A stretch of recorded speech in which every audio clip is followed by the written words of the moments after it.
Hello friends, welcome back to PIC Jammu.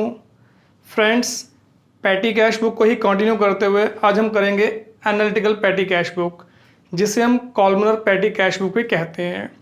जैसा कि मैंने आपको बताया था कि पैटी कैश बुक जो है वो 2 टाइप्स की होती है, सिंपल पैटी कैश बुक और analytical patty cash book. Last session में हमने की थी सिंपल पैटी कैश बुक, तो आज हम करेंगे एनालिटिकल पैटी कैश बुक। तो ये मेरे पीछे क्वेश्चन है, सेम क्वेश्चन है, इसी को यूज़ करके हमने simple patty cash book prepare की थी। अब इसी को यूज़ करके हम यहाँ पे एनालिटिकल पैटी कैश बुक जो है वो प्रिपेयर करेंगे, क्योंकि ट्रांजैक्शन तो हमारी सेम ही होती है, सिर्फ यहाँ पे पैटी कैश बुक को प्रिपेयर करने का यहाँ पे जो मेथड है वो थोड़ा सा इसमें डिफरेंट है। ठीक है, तो पहले कॉलम बना लेते हैं।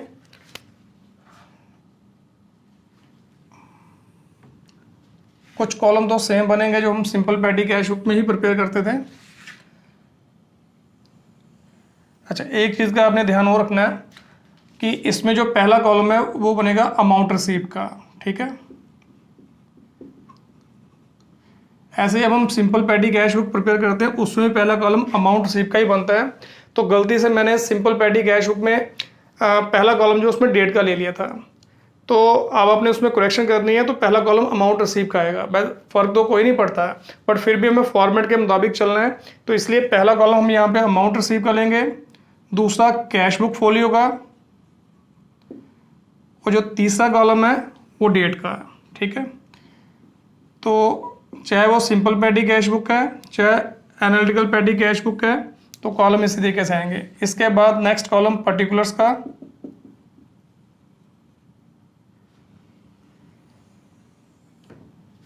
इसके बाद वाउचर नंबर का भी हम कॉलम बना सकते हैं।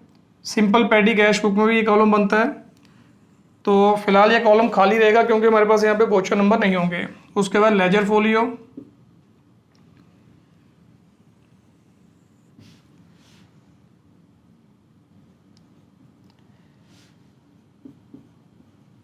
फिर बाकी का कॉलम,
ऊपर लिख लेते हैं इसके analytical patty cash book.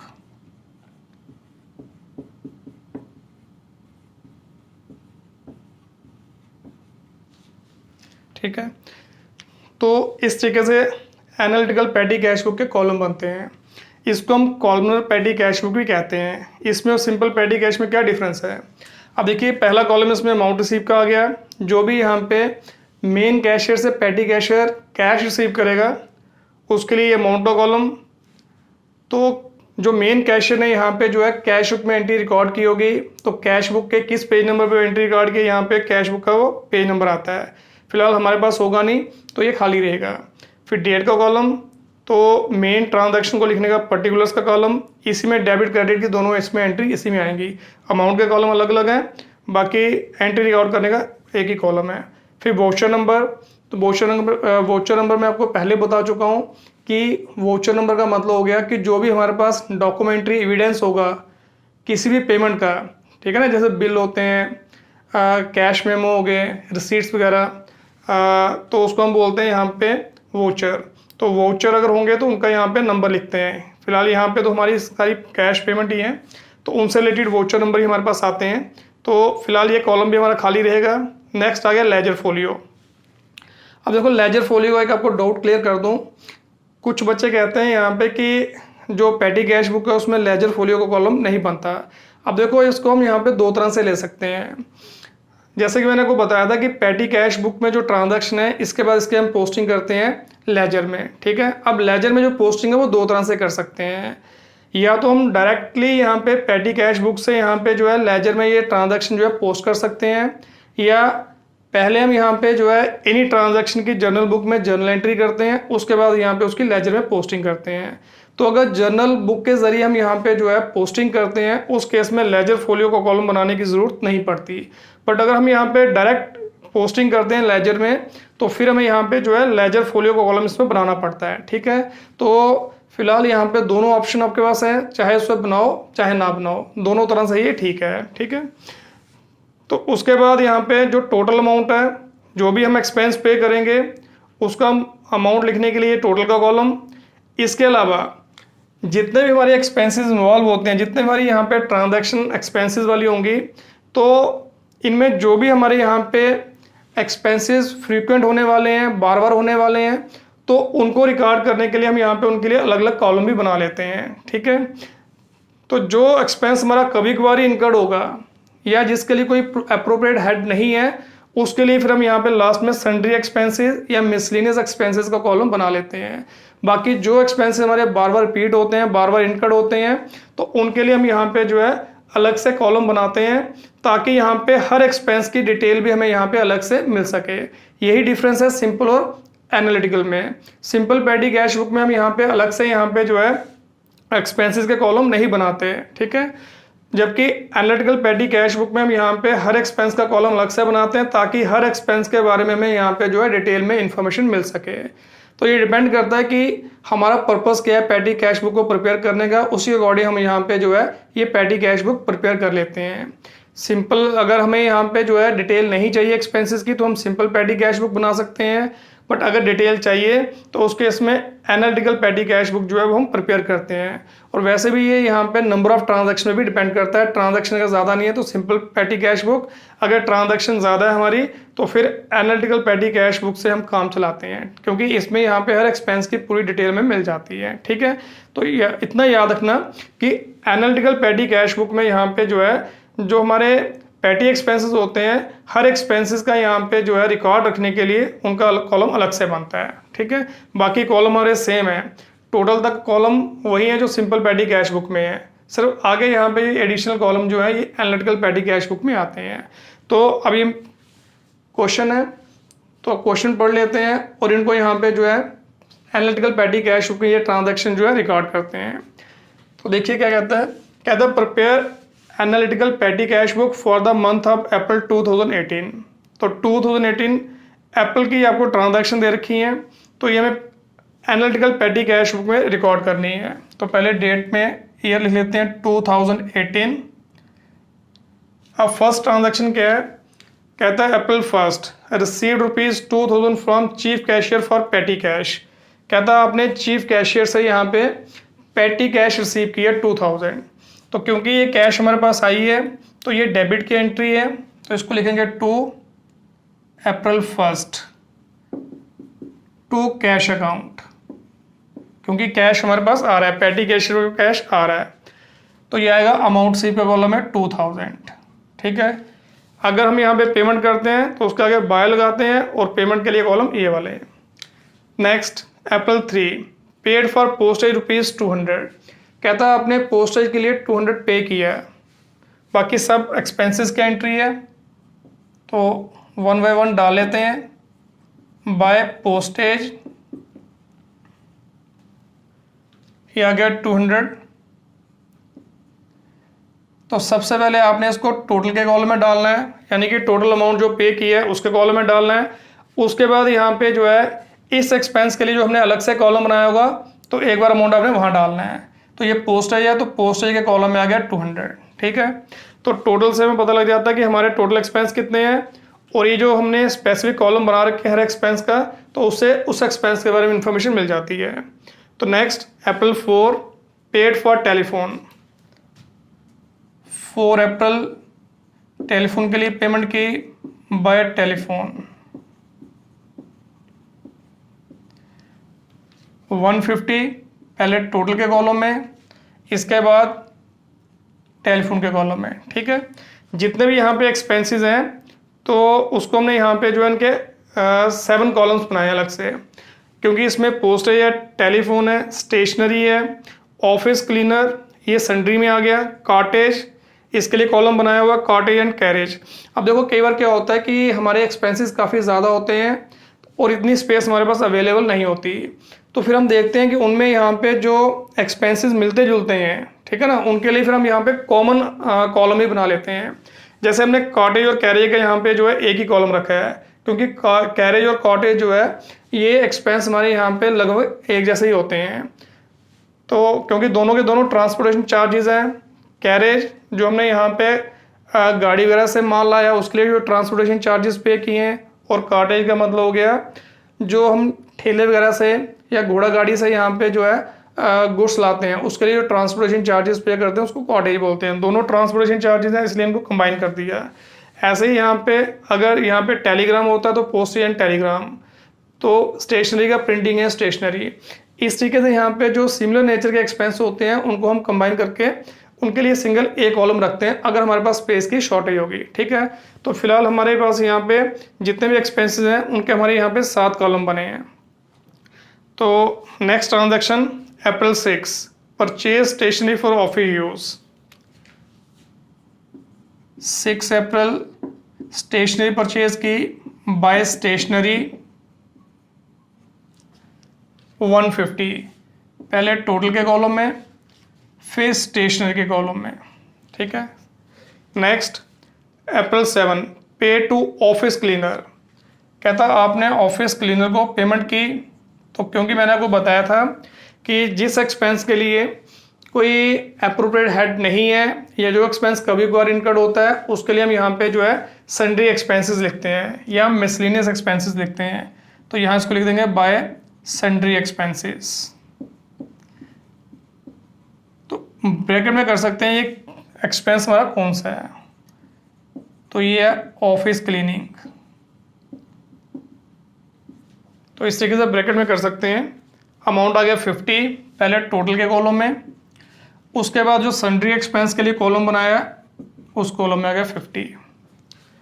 April 11 paid for cartage, by cartage, amount आ गया 100, टोटल में आ गया 100, और कैरेज एंड कॉटेज के लिए बना हुआ है तो 100 यहाँ पे आ गया। Next April 15 paid for refreshment, तो रिफ्रेशमेंट के लिए भी कोई अलग से कॉलम नहीं है हमारा, क्योंकि ये भी कभी कभार इनकर्ड होने वाला एक्सपेंस है, तो इसको भी हम लिखेंगे सन्ड्री एक्सपेंसेस में, बाय सन्ड्री एक्सपेंसेस। और ब्रैकेट में करना चाहो तो कर सकते हो रिफ्रेशमेंट, पहले 120 टोटल में, फिर आ गया आपका सन्ड्री में 120। Next April 19 paid for conveyance charges,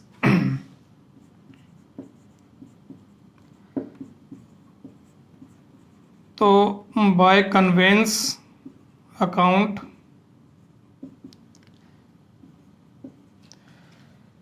ये आ गया 80। इसे हम ट्रेवलिंग एक्सपेंसेस भी लिख सकते हैं। तो एक अमाउंट आ गया टोटल में और दूसरा कन्वेंस के कॉलम में। Next April 23 paid for auto charges, ये भी सेम है,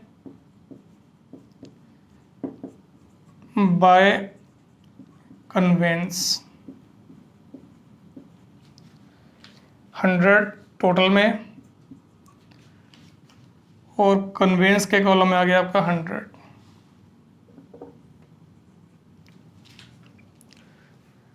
अप्रैल 27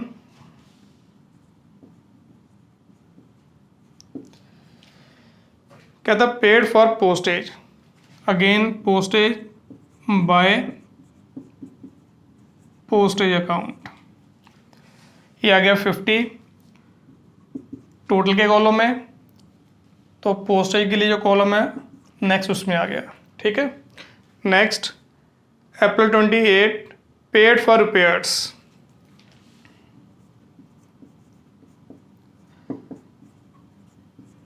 बाय रिपेयर्स इसमें आ गया 300, तो पहले टोटल में, इसके बाद रिपेयर्स के कॉलम में 300 आ गया। April 29 paid for carriage, 29 April by carriage, total में आ गया 200 और कॉटेज एंड कैरेज के कॉलम में आ गया 200। इस तरीके से हमारी यहाँ पे जो ट्रांजैक्शन है वो कंप्लीट हुई। अब इसको हमें बैलेंस करना है। बैलेंस कैसे करना है, पहले इनको हम टोटल करेंगे, जितने भी हमारे एक्सपेंसेस के कॉलम है पहले इनको हम टोटल करेंगे, ठीक है।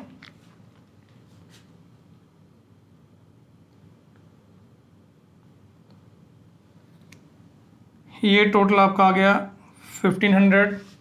अब बाकी एक्सपेंसेस 250, 150, 150, 300, 180, 300, ये आ गया 170, ठीक है। टोटल को छोड़ के बाकी जो आपके एक्सपेंसेस के कॉलम है उनको आपने क्लोज कर देना है, इनका काम यहाँ पे ख़त्म, ठीक है। अब इन कॉलम से हमें पता लग गया कि हमारा कौन कौन सा एक्सपेंस कितना है, टोटल एक्सपेंस कितना है, इनका काम इतना ही होता है। बाकी अब इसको बैलेंस करना है, जैसे हमने पहले किया बिल्कुल वैसे करेंगे। 2-3 लाइनें छोड़ के पहले आपने अमाउंट रिसीव को टोटल करना है, वो आ गया 2000। इसके सामने ही टोटल के कॉलम है 2000 और बीच में डिफरेंस आ गया बाय बैलेंस कैरी डाउन अप्रैल 30, ये आ गया आपका 500। इस तरीके से इसको बैलेंस करते हैं। अब इसको नीचे ब्रॉड डाउन करना है, तो May 1 to balance brought down, ये आ गया 500। और मैंने आपको एक चीज़ और बताई थी कि पैटी कैश बुक को मेंटेन करने के 2 सिस्टम है, ऑर्डिनरी और इम्प्रेस्ड। अगर ऑर्डिनरी सिस्टम है तो हमारा क्वेश्चन यहीं पे ख़त्म कि बैलेंस जो है उसको ब्रॉड डाउन कर दिया, तो उसके बाद यहाँ पे नेक्स्ट पीरियड की ट्रांजैक्शन जो आती जाएंगी, ठीक है। बट अगर ये इम्प्रेस सिस्टम है तो इम्प्रेस सिस्टम का मतलब होता है कि जैसे ही यहाँ पे पीरियड ख़त्म होता है, क्योंकि फिक्स पीरियड के लिए उसमें यहाँ पे जो है पैटी कैशियर को पैटी कैश प्रोवाइड की जाती है, तो जैसे ही वो पीरियड ख़त्म होता है तो जितना भी आप पैटी कैशियर ने यहाँ पे अमाउंट स्पेंड किया होता है उतना उसको रीइंबर्स हो जाता है, उतना उसको वापस मिल जाता है। तो फिर हमें यहाँ पे जो है उसकी भी एंट्री डालनी होती है नेक्स्ट पीरियड के बिगनिंग में। तो अगर ये इम्प्रीज सिस्टम है, ये क्वेश्चन में लिखा होता है, ठीक है ना, उसके मुताबिक चलना है। तो अगर ये मान लो इम्प्रीज सिस्टम है तो उस केस में एंट्री आती है टू कैश अकाउंट, तो उसने कितना स्पेंड किया 1500, तो 1500 ही उसको रीइंबर्स हो जाएगा, तो कुल मिला के फिर उसका अमाउंट कितना हो गया 2000, यानी कि जितना बिगनिंग में था उतना ही उसका नेक्स्ट पीरियड के बिगनिंग में फिर उतना हो गया, ठीक है। ये होता है इम्प्रेस सिस्टम। तो आपने क्वेश्चन के मुताबिक चलना है, अगर क्वेश्चन में लिखा हुआ है तो उसके मुताबिक आपने यहाँ पे पैटी कैश बुक जो है वो मेंटेन करनी है। अगर क्वेश्चन में लिखा हुआ कि सिंपल पैटी कैश बुक बनानी है तो आपने सिंपल बनानी है, एनालिटिकल के लिए बोला तो एनालिटिकल बनानी है, और सिस्टम कौन सा यूज़ करना है ऑर्डिनरी की इम्प्रेस्ड। क्वेश्चन में अगर लिखा है इम्प्रेस तो फिर इम्प्रेस यूज़ करते हैं, नहीं लिखा है तो फिर वो ऑर्डिनरी सिस्टम को हम यूज़ करते हैं, ठीक है। ये क्वेश्चन में लिखा होगा, इम्प्रेस्ड अगर होगा तो क्वेश्चन में लिखा होगा, तो अगर लिखा है तो बिल्कुल इस तरीके से आपने करना है, ठीक है। तो ये थी हमारी एनालिटिकल पैटी कैश बुक। तो इसी तरीके से हम यहाँ पे जो है ये प्रिपेयर करते हैं, जिसमें हम यहाँ पे जो है एक्सपेंस वाइज भी कॉलम बना के हर एक्सपेंसेस की जो डिटेल है वो हासिल करते हैं, ठीक है। तो इसमें कंप्लीट इन्फॉर्मेशन में मिल जाती है हर एक्सपेंस के बारे में, और इसलिए एनालिटिकल पैटी कैश बुक को ही ज़्यादा प्रेफर किया जाता है, क्योंकि इसके ज़रिए जो है ज़्यादा इन्फॉर्मेशन निकल के सामने आती है, ठीक है। तो अब हम बात कर लेते हैं पैटी कैश बुक के एडवांटेजेस की, कि पैटी कैश बुक के हमारे एडवांटेजेस क्या क्या हैं, ठीक है। तो इनको रब कर लेते हैं पहले।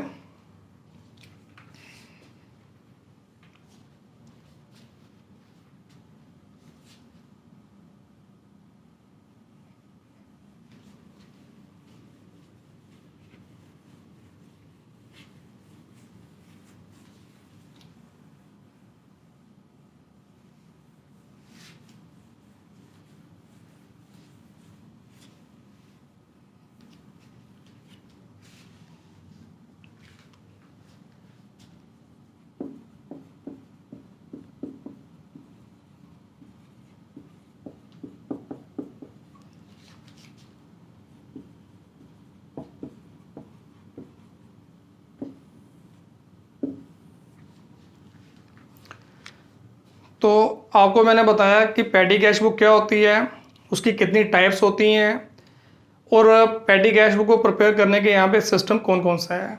अब आगे इसमें advantages of patty cash book, ठीक है, कि पैटी कैश बुक के क्या क्या एडवांटेजेस हैं।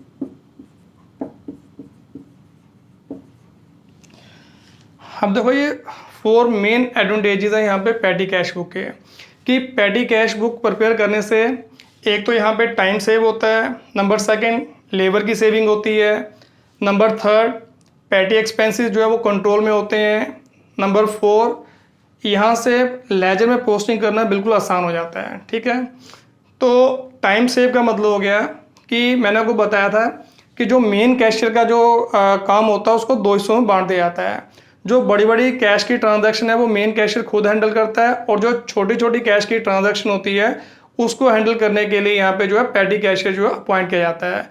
तो ऐसा करने से यहाँ पे जो है मेन कैशियर का जो टाइम है वो सेव हो जाता है, और वो अपना पूरा फोकस जो है बड़ी बड़ी कैश की ट्रांजैक्शन को हैंडल करने में लगाता है, और अपना यहाँ पे जो काम है पूरी परफेक्शन के साथ जो है वो परफॉर्म करता है। ठीक है, तो इसलिए यहाँ पे पैटी कैश बुक के कारण उसका टाइम भी सेव होता है और उसकी मेहनत भी बचती है। ठीक है ना, तो लेबर की भी सेविंग होती है, क्योंकि जो मेहनत उसने छोटे छोटे एक्सपेंसेस को हैंडल करने के लिए लगानी है वही मेहनत वो अपने यहाँ पे जो है फंक्शन को परफॉर्म करने के लिए लगाता है। तो इसलिए यहाँ पे हम कह सकते हैं कि पैटी कैश बुक की वजह से टाइम भी सेव होता है मेन कैशियर का, उसकी लेबर भी सेव होती है, और पैटी एक्सपेंसेस जो है वो कंट्रोल में भी आते हैं। अब पैटी एक्सपेंसेस कैसे कंट्रोल में आते हैं, अब देखिए पैटी कैशियर को यहाँ पे जो है लिमिटेड कैश प्रोवाइड की जाती है पैटी एक्सपेंसेस को पे करने के लिए। तो इसका मतलब जितनी उसके पास कैश अवेलेबल होगी वो उससे ही यहाँ पे जो है पैटी एक्सपेंसेस इनकट कर सकता है, उससे ज़्यादा ही वो पैटी एक्सपेंसेस को इनकट नहीं कर सकता। नंबर 1। नंबर 2, उसने फिर अपना पूरा रिकॉर्ड भी मेंटेन करना होता है। तो पैटी कैश बुक के जरिए हम यहाँ पे जो है अपने हर पैटी एक्सपेंसेस के ऊपर नज़र रख सकते हैं कि कौन सा एक्सपेंस कितना इनकट हुआ, और अगर कोई हमने ज़रूर से ज़्यादा इनकट किया तो उसको हम यहाँ पे जो है नेक्स्ट पीरियड में मिनिमाइज कर सकते हैं। ठीक है ना, तो यानी कि फालतू खर्चों पे भी इसमें नज़र रहती है। तो इसलिए हम कह सकते हैं कि पैटी कैश बुक की वजह से यहाँ पे जो है पैटी एक्सपेंसेस पे हम यहाँ पे पूरी तरह से कंट्रोल कर सकते हैं। इसके अलावा पैटी कैश बुक से यहाँ पे जो है ट्रांजैक्शन लेजर में पोस्ट करना जो है आसान हो जाता है। ठीक है ना, क्योंकि ये छोटे छोटे एक्सपेंसेस हैं। अगर हमने यहाँ पे पैटी कैश बुक नहीं बनाई होगी, या तो ये कैश बुक में रिकॉर्ड होंगे या जर्नल में रिकॉर्ड होंगे, तो वहाँ पे छोटे छोटे ढेर सारे एक्सपेंसेस होंगे, तो वहाँ से लेजर में पोस्टिंग करने में प्रॉब्लम आती है, टाइम लगता है। ठीक है ना, गलती के भी चांस रहते हैं। बट अगर हमने पैटी कैश बुक बनाई होगी, जैसा कि हम एनालिटिकल पैटी कैश बुक बनाते हैं, उसमें हमें हर एक्सपेंसेस के टोटल के बारे में पता होता है, तो हम सीधा यहाँ पे टोटल जो है वही यहाँ पे लेजर अकाउंट में पोस्ट कर सकते हैं। तो मतलब हम ये कह सकते हैं कि पैटी कैश बुक के जरिए हम यहाँ पे जो है पैटी एक्सपेंसेस को आसानी से यहाँ पे लेजर में जो है पोस्ट कर सकते हैं। इसमें हमें यहाँ पे ना ज़्यादा टाइम लगता है, ना यहाँ पे जो है गलती की कोई गुंजाइश रहती है। ठीक है, तो ये मेन हमारे 4 एडवांटेजेस हैं पैटी कैश बुक प्रिपेयर करने के। ठीक है, तो दोस्तों अब पैटी कैश बुक के बारे में आपको मैं सब कुछ बता चुका हूँ कि पैटी कैश बुक क्या होती है, इनकी टाइप्स, इनके यहाँ पे जो सिस्टम है, और इसके अलावा इनके एडवांटेजेस क्या हैं, और जो इम्प्रीज सिस्टम फॉलो किया था उसके एडवांटेजेस क्या हैं। तो इन सबको हम यहाँ पे जो है इन 2 सेशंस में हम डिस्कस कर चुके हैं। तो दोस्तों आज का वीडियो आपको कैसा लगा, इसके लिए कमेंट ज़रूर कीजिए, और इस वीडियो को लाइक, शेयर और सब्सक्राइब करना ना भूलिए। इसके अलावा अगर आप चाहो तो मेरे व्हाट्सएप ग्रुप और फेसबुक ग्रुप को ज्वाइन कर सकते हैं, लिंक आपको डिस्क्रिप्शन में मिल जाएगा। तो चलिए दोस्तों, मिलेंगे अगले सेशन में एक नए टॉपिक के साथ। Thank you very much.